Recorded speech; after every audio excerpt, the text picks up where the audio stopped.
Dead Souls by Nikolai Gogol, translated by D.J. Hogarth. Introduction by John Kornos. Nikolai Gogol, born at Sorochinsky, Russia, on the 31st of March 1809, obtained government post at St. Petersburg and later an appointment at the university. Lived in Rome from 1836 to 1848. Died on the 21st of February 1852. Dead Souls, first published in 1842, is the great prose classic of Russia. That amazing institution, the Russian novel, not only began its career with this unfinished masterpiece by Nikolai Gogol, but practically all the Russian masterpieces that have come since have grown out of it, like the limbs of a single tree. Dostoevsky goes so far as to bestow this tribute upon an earlier work by the same author, a short story entitled The Cloak. This idea has been wittily expressed by another compatriot who says, "We have all issued out of Gogol's cloak." Dead Souls, which bears the word poem upon the title page of the original, has been generally compared to Don Quixote and to the Pickwick Papers, while E. M. Vogue places its author somewhere between Cervantes and Le Sage. However considerable the influences of Cervantes and Dickens may have been, the first on the matter of structure, the other in background, humour, and detail of characterization, the predominating and distinguishing quality of the work is undeniably something foreign to both and quite peculiar to itself. Something which, for want of a better term, might be called the quality of the Russian soul. The English reader familiar with the works of Dostoevsky, Turgenev, and Tolstoy need hardly be told what this implies. It might be defined in the words of the French critic just named, as a tendency to pity. One might indeed go further and say that it implies a certain tolerance of one's characters, even though they be, in the conventional sense, knaves, products, as the case might be, of conditions or circumstance, which after all is the thing to be criticized and not the man. But pity and tolerance are rare in satire, even clash with it, producing in the result a deep sense of tragic humour. It is this that makes of Dead Souls a unique work, peculiarly Gogolian, peculiarly Russian, and distinct from its author's Spanish and English masters. Still more profound are the contradictions to be seen in the author's personal character, and unfortunately they prevented him from completing his work. The trouble is that he made his art out of life, and when in his final years he carried his struggle, as Tolstoy did later, back into life, he repented of all he had written, and in the frenzy of a wakeful night burned all his manuscripts, including the second part of Dead Souls, only fragments of which were saved. There was yet a third part to be written. Indeed, the second part had been written and burned twice. Accounts differ as to why he had burnt it finally. Religious remorse, fury at adverse criticism, and despair at not reaching ideal perfection are among the reasons given. Again it is said that he had destroyed the manuscript with the others inadvertently. The poet Pushkin, who said of Gogol that "behind his laughter you feel the unseen tears," was the chief friend and inspirer. It was he who suggested the plot of Dead Souls, as well as the plot of the earlier work, The Reviser, which is almost the only comedy in Russian.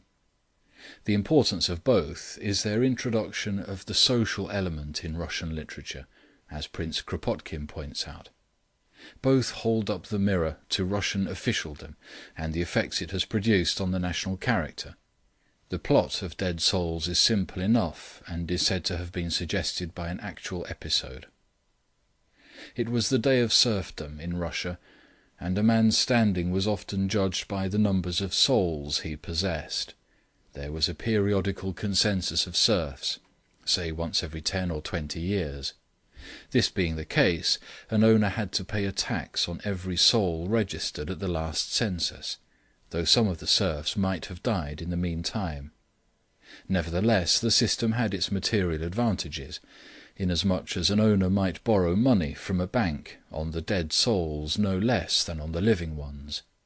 The plan of Chichikov, Gogol's hero-villain, was therefore to make a journey through Russia and buy up the dead souls, at reduced rates of course, saving their owners the government tax and acquiring for himself a list of fictitious serfs, which he might mortgage to a bank for a considerable sum. With this money he would buy an estate and some real-life serfs, and make the beginning of a fortune. Obviously this plot, which is really no plot at all, but merely a ruse to enable Chichikov to go across Russia in a troika, with Selifan the coachman as a sort of Russian Sancho Panza, gives Gogol a magnificent opportunity to reveal his genius as a painter of Russian panorama, peopled with characteristic native types, commonplace enough, but drawn in comic relief. The comic, explained the author, yet at the beginning of his career, is hidden everywhere. Only living in the midst of it, we are not conscious of it. But if the artist brings it into his art, on the stage, say, we shall roll about with laughter, and only wonder we did not notice it before. But the comic in Dead Souls is merely external. Let us see how Pushkin, who loved to laugh, regarded the work. As Gogol read it aloud to him from the manuscript, the poet grew more and more gloomy, and at last cried out, "God, what a sad country Russia is!" And later he said of it, "Gogol invents nothing. It is the simple truth, the terrible truth." The work, on one hand, was received as nothing less than an exposure of all Russia. What would foreigners think of it? The liberal elements, however, the critical Belinsky among them, welcomed it as a revelation, as an omen of a freer future.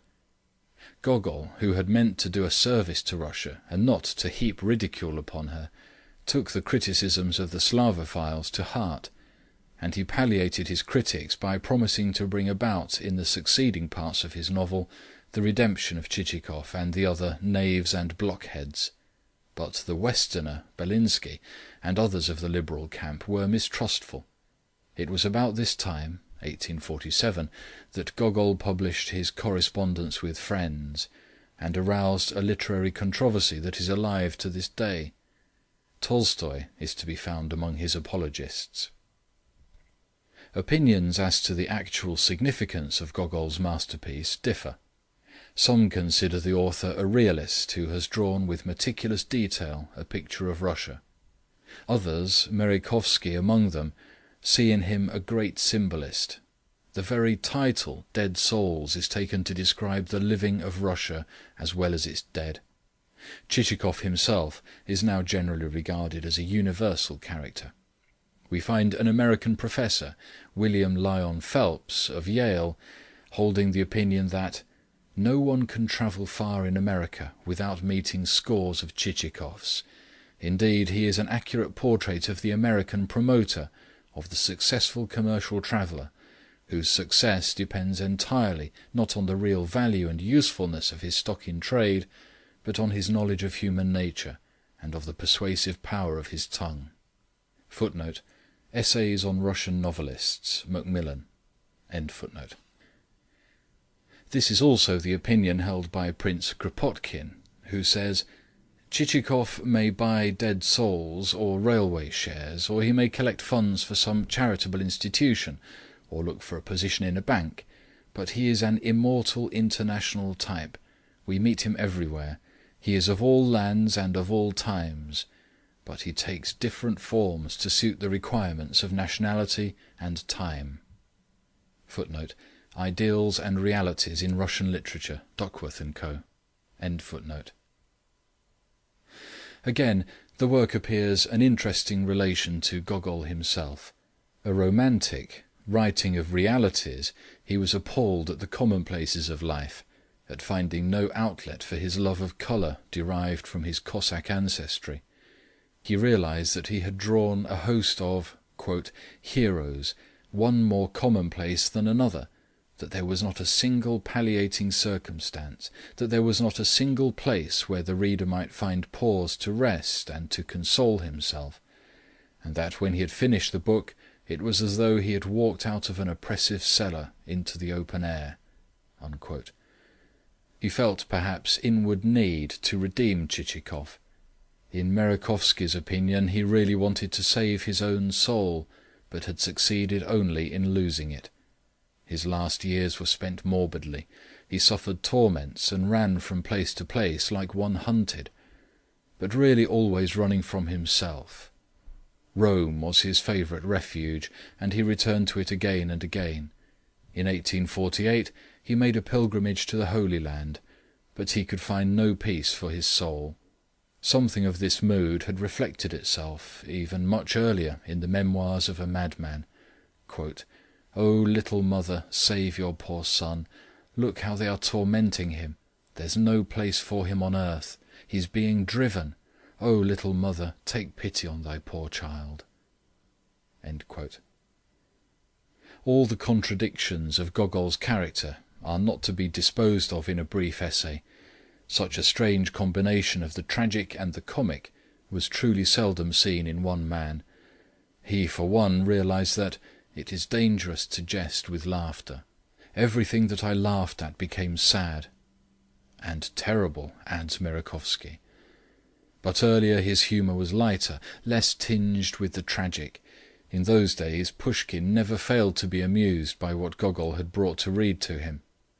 Even Revisor, 1835, with its tragic undercurrent, was a trifle compared to Dead Souls, so that one is not astonished to hear that not only did the Tsar, Nicholas I, give permission to have it acted, in spite of its being a criticism of official rottenness, but laughed uproariously and led the applause.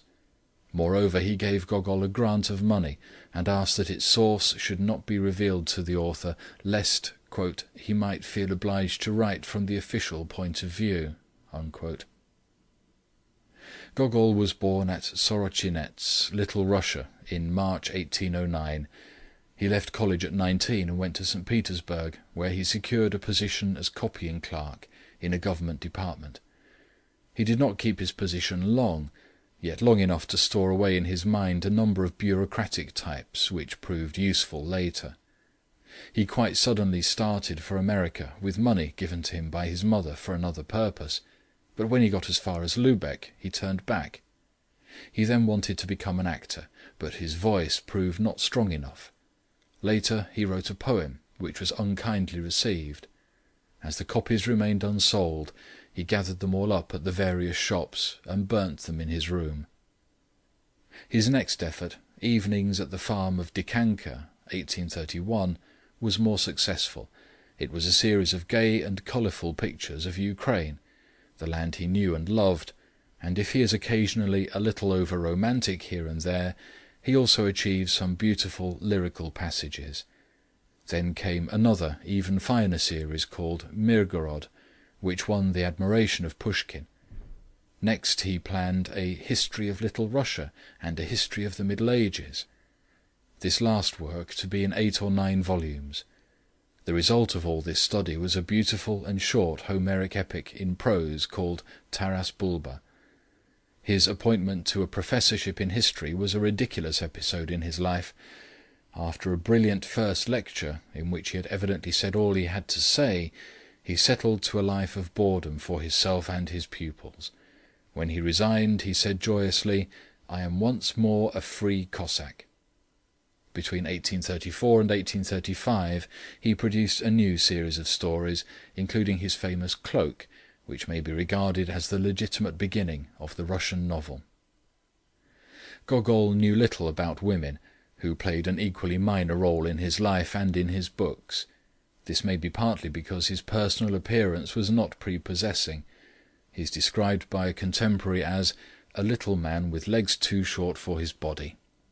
He walked crookedly, he was clumsy, ill-dressed and rather ridiculous-looking, with his long lock of hair flapping on his forehead and his large prominent nose. From 1835 Gogol spent almost his entire time abroad. Some strange unrest, possibly his Cossack blood, possessed him like a demon, and he never stopped anywhere very long. After his pilgrimage in 1848 to Jerusalem, he returned to Moscow, his entire possessions in a little bag. These consisted of pamphlets, critiques, and newspaper articles, mostly inimical to himself. He wandered about with these from house to house. Everything he had of value he gave away to the poor. He ceased work entirely. According to all accounts, he spent his last days in praying and fasting. Visions came to him. His death, which came in 1852, was extremely fantastic. His last words, uttered in a loud frenzy, were, "A ladder! Quick, a ladder!" This call for a ladder, a spiritual ladder, in the words of Merejkovsky, had been made on an earlier occasion by a certain Russian saint, who used almost the same language. "I shall laugh my bitter laugh," was the inscription placed on Gogol's grave. Author's preface to the first portion of this work. Second edition published in 1846. From the author to the reader. Reader, whosoever or wheresoever you be, and whatsoever be your station, whether that of a member of the higher ranks of society, or that of a member of the plainer walks of life, I beg of you, if God shall have given you any skill in letters, and my book shall fall into your hands, to extend to me your assistance. For in the book which lies before you, and which probably you have read in its first edition, there is portrayed a man who is a type taken from our Russian Empire. This man travels about the Russian land and meets with folk of every condition, from the nobly born to the humble toiler. Him I have taken as a type, to show forth the vices and the failings, rather than the merits and the virtues, of the commonplace Russian individual. And the characters which revolve around him have also been selected for the purpose of demonstrating our national weaknesses and shortcomings. As for men and women of the better sort, I propose to portray them in subsequent volumes. Probably much of what I have described is improbable, and does not happen as things customarily happen in Russia, and the reason for that is that for me to learn all that I have wished to do has been impossible, in that human life is not sufficiently long to become acquainted with even 1/100th part of what takes place within the borders of the Russian Empire. Also, carelessness, inexperience, and lack of time have led to my perpetuating numerous errors and inaccuracies of detail, with the result that in every line of the book there is something which calls for correction. For these reasons I beg of you, my reader, to act also as my corrector. Do not despise the task, for however superior be your education, and however lofty your station, and however insignificant in your eyes my book, and however trifling the apparent labour of correcting and commenting upon that book, I implore you to do as I have said. And you too, O reader of lowly education and simple status, I beseech you not to look upon yourself as too ignorant to be able in some fashion, however small, to help me. Every man who has lived in the world and mixed with his fellow men will have remarked something which has remained hidden from the eyes of others. And therefore I beg of you not to deprive me of your comments, seeing that it cannot be that, should you read my book with attention, you will have nothing to say at some point therein. For example, how excellent it would be if some reader who is sufficiently rich in experience and the knowledge of life to be acquainted with the sort of characters which I have described herein, would annotate in detail the book, without missing a single page, and undertake to read it precisely as though, laying pen and paper before him, he were first to peruse a few pages of the work, and then to recall his own life, and the lives of the folk with whom he has come into contact, and everything which he has seen with his own eyes or has heard of from others, and to proceed to annotate in so far as may tally with his own experience or otherwise what is set forth in the book, and to jot down the whole exactly as it stands pictured to his memory, and, lastly, to send me the jottings as they may issue from his pen, and to continue doing so until he has covered the entire work. Yes, he would indeed do me a vital service. Of style or beauty of expression he would need take no account, for the value of a book lies in its truth and its actuality rather than in its wording. Nor would he need to consider my feelings if at any point he should feel minded to blame or to upbraid me, or to demonstrate the harm rather than the good which has been done through any lack of thought or verisimilitude of which I have been guilty. In short, for anything and for everything in the way of criticism, I should be thankful. Also, it would be an excellent thing if some reader in the higher walks of life, some person who stands remote, both by life and by education, from the circle of folk which I have pictured in my book, but who knows the life of the circle in which he himself revolves, would undertake to read my work in similar fashion, and methodically to recall to his mind any members of superior social classes whom he has met, and carefully to observe whether there exists any resemblance between one such class and another, and whether at times there may not be repeated in a higher sphere what is done in a lower, and likewise to note any additional fact in the same connection which may occur to him, that is to say, any fact pertaining to the higher ranks of society which would seem to confirm or to disprove his conclusions. And, lastly, to record that fact as it may have occurred within his own experience, while giving full details of persons, of individual manners, tendencies, and customs, and also of inanimate surroundings, of dress, furniture, fittings of houses, and so forth. For I need knowledge of the classes in question, which are the flower of our people. In fact, this very reason, the reason that I do not yet know Russian life in all its aspects, and in the degree to which it is necessary for me to know it in order to become a successful author, is what has until now prevented me from publishing any subsequent volumes of this story. Again, it would be an excellent thing if someone who is endowed with the faculty of imagining and vividly picturing to himself the various situations wherein a character may be placed, and of mentally following up a character's career in one field and another, by this I mean someone who possesses the power of entering into and developing the ideas of the author whose work he may be reading, would scan each character herein portrayed, and tell me how each character ought to have acted at a given juncture, and what, to judge from the beginnings of each character, ought to have become of that character later, and what new circumstances might be devised in connection therewith, and what new details might advantageously be added to those already described. Honestly can I say that to consider these points against the time when a new edition of my book may be published in a different and a better form would give me the greatest possible pleasure. One thing in particular would I ask of any reader who may be willing to give me the benefit of his advice. That is to say, I would beg of him to suppose, while recording his remarks, that it is for the benefit of a man in no way his equal in education, or similar to him in tastes and ideas, or capable of apprehending criticisms without full explanation appended, that he is doing so.